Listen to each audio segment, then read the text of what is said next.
Hey y'all, welcome to my channel. If you are new here, my name is Leighanne and I talk about books. Today is the long-awaited return of the King Chronicles. Just to kind of give you an update on where I am as far as the series goes, as of filming this video, I'm a little bit more than halfway through the long walk, and this is only the second video that I've put up in the series.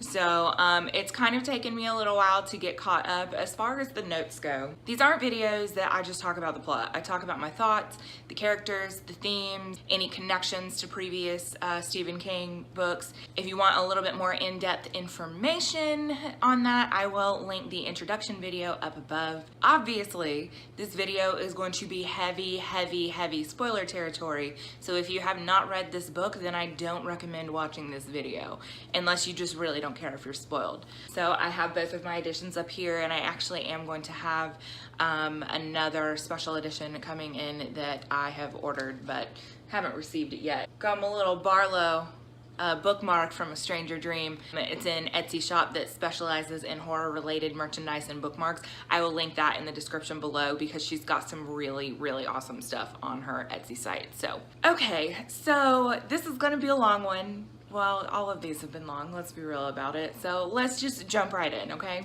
Very obviously, this is a horror novel. This is Stephen King's second published work. It was published in October of 1975, and I blew through this book in a little bit over a week. This is, I think, this was my third read through of this book because as it stands right now, this is my favorite Stephen King book that I have ever read. So let's go ahead and talk about some fun facts. As I already said, this is his second published novel, and it was actually purchased for $500,000 from his publishers. Okay, so $500,000 in 1975 goes much further than $500,000 does today. So I can just imagine what a huge deal that was for him. There are, in fact, two short stories that are related to Jerusalem's Lot. Both were collected in Night Shift, which this will also have its own separate video. Jerusalem's Lot is kind of a precursor to what happened before Salem's Lot, just kind of giving you a little bit more background on the town and its history and its susceptibility to evil and that sort of thing. It was previously unpublished before it was collected in this work. This wasn't published until I believe 1977. One Further Road, which was previously published in 1977 in a magazine before it was collected in this short story collection, and it is kind of the after effects of Salem's Lot. Both of them are pretty decent short stories. So King has actually said in a couple of different interviews that this is his favorite novel that he has written. Now, I don't know if that still stands today because those interviews were older interviews, and it was also nominated for several awards upon publication. He said that it was one of his favorites because of like that small town dynamic that you feel within the book, and honestly that was my favorite part of the book as well, so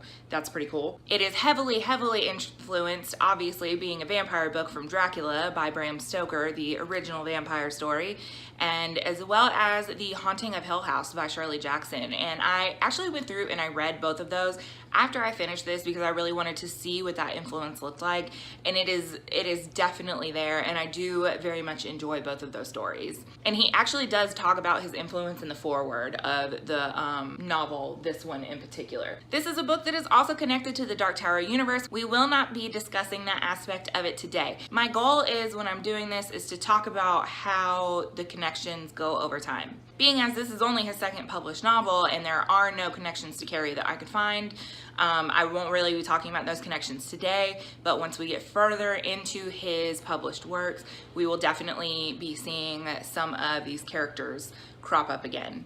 And the original working title for this book was called Second Coming, I think alluding to the fact that this was Ben Mear's second coming to the town, among other things. So those were some of the fun facts, and now I'm just gonna kind of give you a general overview of my thoughts. Salem's Lot is definitely more of the traditional horror. We have, you know, the monsters that are vampires, much different than our sparkly vampires of the 2000s, but much more than the monsters that inhabit this particular book. We do see, or what I see, is a book that's a lot more about community and faith. One of my favorite things about this novel is the real slow burn quality, and there are a lot of people that don't really enjoy that aspect of it. This is one of his longer works. It's not tome length, but it's definitely not shorter, and I do feel like that you really needed that length to really develop the characters and develop the town the way that it really needed to be as impactful as it needed to be. You start out feeling like something really isn't right, and that feeling of dread just continues to build and build and build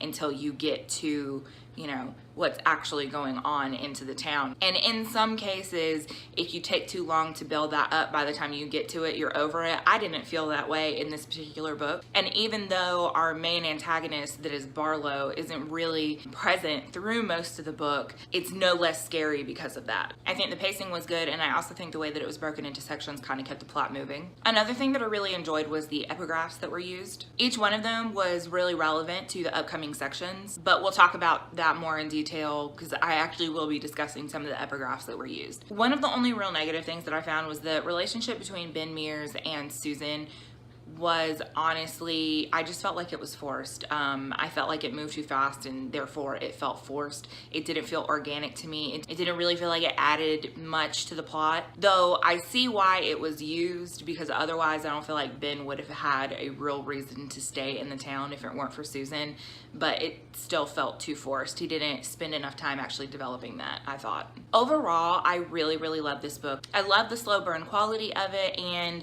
even though there's vampires, you know, these kind of fantastical creatures or whatever, it doesn't really distract from the true horror, which in my personal opinion is people themselves. And I'll talk a little bit more about that whenever we go into the theme section, which is right now.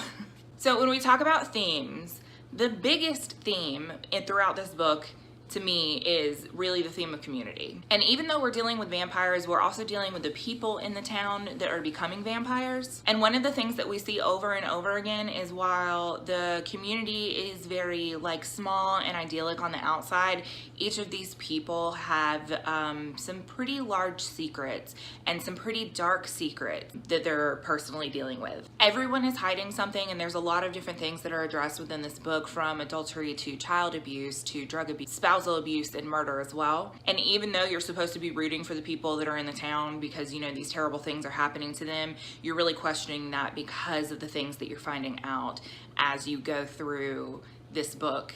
And the community really took on a life of its own, and it was less about the individual people than the community itself. So obviously another theme that we have is good versus evil. Clearly, but that's pretty present in any horror book that you have, right? And really the role of faith kind of fits into this pretty well. You know, we have a lot more evil in the town than we think that we do. It's not just the vampires, as I just previously discussed. And I really think it could be argued that Barlow and Straker aren't the most evil parts of this book. I kind of feel like the backstory of Hugh B. Marston kind of gives them a run for their money. And this is one of those books that we really don't see the force of good win at the end, which I personally like, because sometimes you don't want a happy ending. We do see characters that escape from this evil. However, they are scarred and they are broken because of the things that they have seen. And then you also see the town, the entire town, succumb to the evil and, you know, really become a ghost town.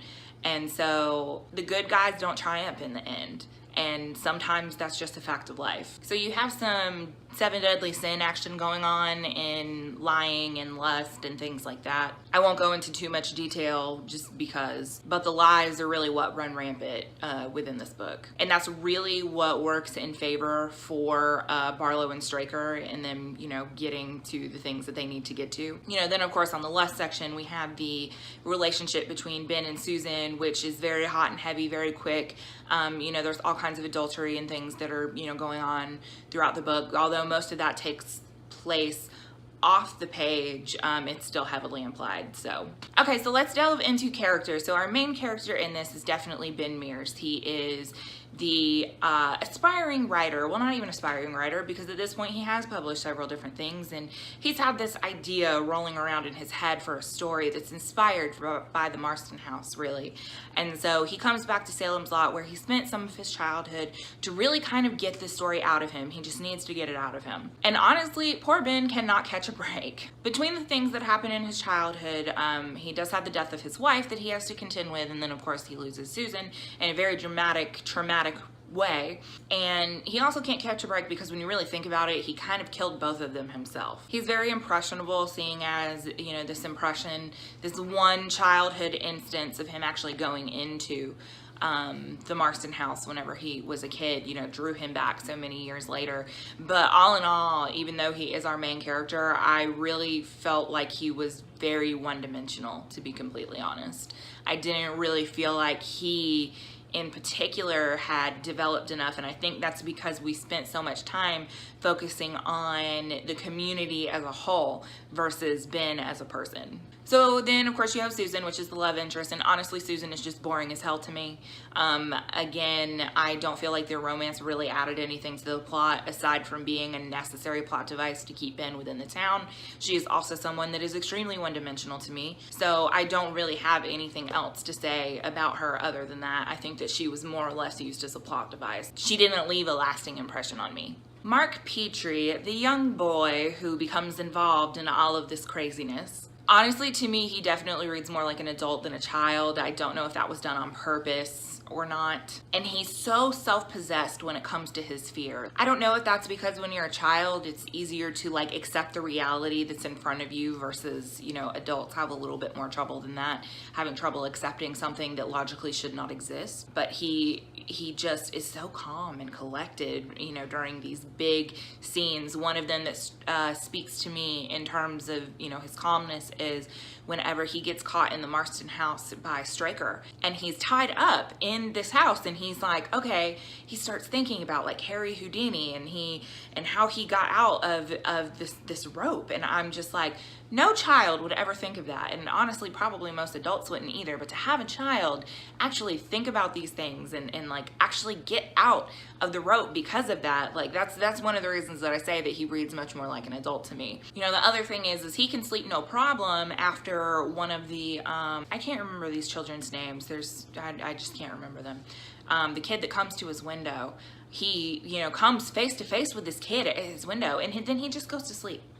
It's like, I would be terrified. I'd be completely terrified, but he just goes to sleep. It's no big deal. I also really love that he knows so much about movie monsters, and that's like a thing for him. I just thought that was really cool. I almost wonder if maybe King didn't put a little bit of himself into Mark Petrie, you know, and that's one of the reasons that, you know, he reads a little bit more like an adult. But overall, like as a character, I really, really loved him. He's just a little bit odd when it comes to actually like being a kid. One of the other characters that we have is Matt Berg, and to me he's like the Van Helsing of the group because he's the one who he ends up out of action early, but he's kind of directing the characters and letting them know, okay, like this is what you need to do, these are the things that you need to look for, you know, that kind of thing. So I really feel like that was his sole purpose within the book, was to kind of be like that Van Helsing, again, you know, inspired very much by Dracula here. And then of course we have Father Callahan, and Father Callahan does appear through a couple of other of King's works, which again we will not discuss here. Just know that he is connected to the multiverse, and he is the drunk Irish priest. He isn't a super strong presence within this book, and honestly he's just kind of one big cliche. You know, he's Irish and he's Catholic and he's struggling with his faith and he's struggling with alcoholism and all of these things. Though again, he's one big cliche. I feel like whenever we get into the later works, he definitely does kind of redeem himself whenever he comes into the plot later. But he is pretty instrumental in terms of giving Mark and Ben a chance to escape. So one of the things that I wanted to discuss in this book is King's use of epigraphs, and obviously in Carrie we didn't really see that very much, but this is something that definitely recurs through a lot of King's works from here on out. He tends to put short little snippets of poems or songs or, you know, just quotations from different things that kind of allude to what is going to be happening within the coming section. One of the first ones that we see is he uses one from the poem Return of the Exile by George Seferis, which when you look at it is kind of about the return to childhood and the return to death, which is obviously an allusion to Ben Mears coming back to the town, and which is the town of his childhood, and you know, kind of what awaits him there. But you also could kind of take it at face value and look at it as it being Return of the Exile, the return of Barlow there as well, you know, the evil within the town or whatever, just a thought. Another one that we do see an epigraph that was used from The Haunting of Hill House. Once again, that's a work that heavily influenced this book and the whole idea of the Marston house, and I think that is a work as well that really just has influenced a lot of different places and a lot of different books by King, and we'll kind of talk about that as well as we get to those works. We saw another one from The Emperor of Ice Cream, which that's used for part 2. And if you know anything about that poem, it is about death. Imagine that. Foreshadowing high. And then again in part 3, we also use a couple different poems and a couple different songs that are also about death. So, you know, once again, we have this foreshadowing here. So it's very obvious that he wants you to be very clear about what's going on here. So let's talk about some connection. As I previously said, in terms of previously published works, right now we only have Carrie to look at, right? So there are really no connections that I personally could find to Carrie within Salem's Lot. We already did briefly discuss the 2 short stories that do appear in Night Shift, so we won't talk about that anymore. But one of the things that I do want to briefly touch on, and I kind of already did actually now that I think about it, is Marston House in general. You know, you look at how The Haunting of Hill House has kind of really influenced what the Marston House becomes within this work. And then if you look further into his bibliography, we see a real reoccurrence of places like Marston House. You know, you have places like Neibolt Street in it, and as well as the house that's in Black House and things along those lines. So once again, as we kind of saw in Carrie, we're seeing some of the ideas that we're going to come to you know and really be able to recognize once we get into his later works. So that being said, those were really the only like real connections that I could find within the text. You know, I think once we get past maybe the first 10 books within his work, I think from there we're going to start to see a lot more connections and a lot more things reoccurring. But as of right now, like I could give you a list right now of different books that, you know, Father Callahan and everything appears in, but I want to wait to discuss those in relation to their actual works. Like I don't want to get ahead of myself. So, okay, all right. That is all I have to talk about for Salem's Lot. I know this video is really long if you made it to the end and you stuck through it. Like, good for you. You're a trooper. As always, I really love having conversations with you guys, and this is my absolute favorite book in the Stephen King universe at this very moment. So if this is also your favorite, or if you didn't like it, comment down below. Let me know how you felt about it. Again, I love to have bookish discussions with all of you. Also, all of my social media links can be found in the down bar below, so you can definitely check those out and reach out to me there as well if you don't feel like actually commenting. As always, if you like what you see and you want to see more, make sure you click thumbs up and hit subscribe if you have not already. Thank you guys so much for watching, and I will see you all next time. Bye.